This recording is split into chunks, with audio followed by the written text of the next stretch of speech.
stop. Think about this for a second. What if I told you most people who look strong are actually seconds away from breaking? What if I told you the way you've been trained to fight through pain, grind harder, smile while you're dying inside is the very reason you feel so empty? Let me ask you this. Why do you feel like you're drowning when on paper you're doing fine? Why do you wake up tired, even after 8 hours of sleep? Why do you help everyone else, but feel invisible when it's your turn to ask for help? Here's the harsh truth. You were taught the wrong definition of strength. Strength is not bleeding in silence. Strength is not burning out so everyone else can shine. Strength is not killing yourself to keep others alive. That's not strength. That's slow suicide. And if you don't learn how to stop it, it will kill you. Let me give you an image. Imagine you're holding a glass of water. Simple, right? Hold it for a minute, no problem. Hold it for an hour, your arm starts to ache. Hold it for a day, your hand goes numb. The weight of the water never changed, but the longer you hold it, the heavier it feels. That's your stress. That's your guilt. That's your pressure. It's not that your problems are too big. It's that you've been holding them for too long, and nobody ever taught you how to put the glass down. You know what's scarier? Some of you watching this don't even realize you're carrying it anymore. It's just who you are now. Always tired, always tense, always on edge. You've gotten so used to the pain that you think it's normal. But listen carefully. It's not normal. It's not okay. And it's not your fault. You were programmed to believe that struggle equals worth, that suffering equals love, that silence equals strength. And you've been living like that ever since. But let's get real. How much longer can you keep this up? How much longer can you be the strong one, the reliable one, the one who never breaks, while inside you're crumbling? How much longer before the mask slips and everyone sees the truth? You're tired, you're hurting, you're drowning. Here's the wild part. The thing you need most isn't more grit. It isn't more hustle. It isn't more self-sacrifice. The thing you need most is support from others, but first from yourself. Let's kill a lie right now.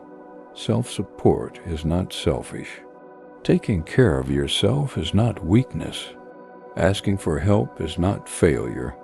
If your house is on fire, you don't keep pouring water on everyone else's house first. You save your own, or you'll have nothing left to give. That's where most people get it wrong. They think burning out is noble. They think running on empty is heroic. But tell me, what's heroic about a broken parent who can't show up for their kids? What's noble about a partner too exhausted to love? What's strong about someone who gives everything away and ends up hollow? That's not strength. That's collapse in slow motion. And you know what's really heartbreaking? No one will clap for you when you finally snap. No one will say, wow, look how much they gave before they broke. They'll just move on, and you'll be left in pieces. So you have two choices. Keep playing the role until you crash, or rewrite the role before it kills you. Here's what I need you to hear. Support is not something you earn when you've finally given enough. Support is something you build into your life before you break. And it starts with one radical act most people never even try. You ready? Here it is. Stop holding everything by yourself. Stop holding everything by yourself. Sounds simple. But think about it. When was the last time you actually put the weight down?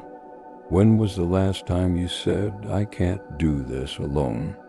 When was the last time you gave yourself permission to rest without guilt? See, here's the trick. You can't truly support others if you've never learned how to support yourself. You can fake it for a while. You can hustle. You can smile. You can give. But eventually the cracks show, because you can't pour from an empty glass. You can't carry others if your legs are broken. You can't save anyone if you're sinking. Now picture this. Imagine walking into your life light. Imagine not dragging invisible chains. Imagine helping others not from guilt, not from fear, not from pressure, but from fullness. Imagine what that version of you could do. That's the point of this message. Not just how to survive, not just how to keep going, but how to actually support yourself so you can rise higher and bring others with you. So let me leave you with this. What if real strength isn't holding on until you break, but letting go before you do? What if supporting others doesn't start with sacrifice, but with building a stronger, freer you? Stay with me, because in the next few minutes I'm going to show you how to stop drowning, how to finally breathe, and how to create a life where support flows both ways. Not by grinding harder, not by killing yourself for others, but by finally learning the skill no one taught you, how to support yourself and in turn everyone around you. You ready? Let's go. Let's start with the truth nobody wants to say out loud. If you don't learn how to support yourself first, you will fail at supporting others. Listen again. If you don't learn how to support yourself first, you will fail at supporting others. It doesn't matter how big your heart is. It doesn't matter how strong your will is. It doesn't matter how much you want to help. If you are empty, you will break. And when you break, everyone depending on you breaks too. Think about the oxygen mask on an airplane. What do they tell you? Put your own mask on first before helping others. Why? Because if you can't breathe, you can't save anyone else. But in life, most of us do the opposite.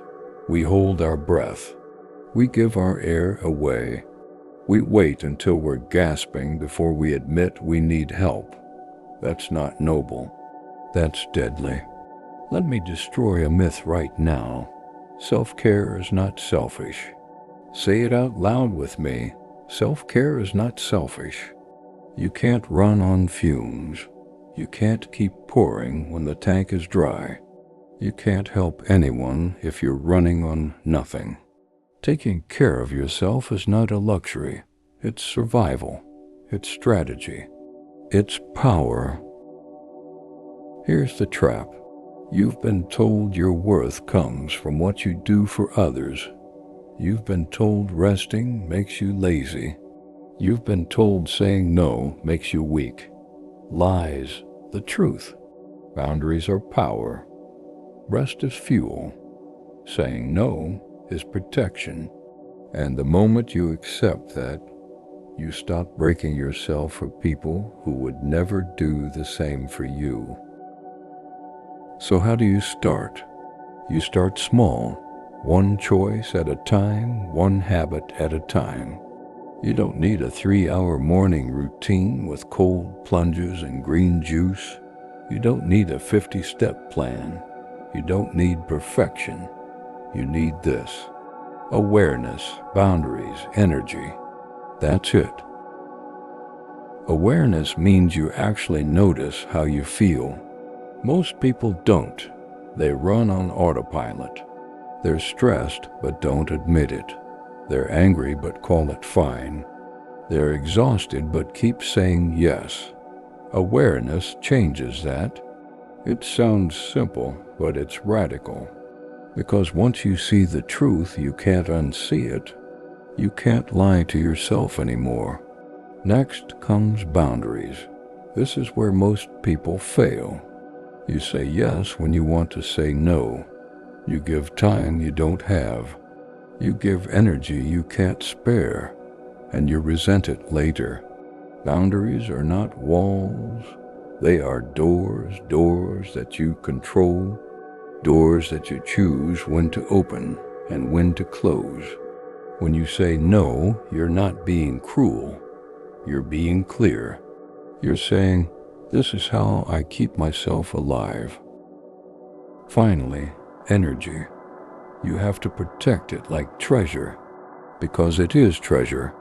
Every time you waste energy on things that drain you, you're stealing it from the people who need you most.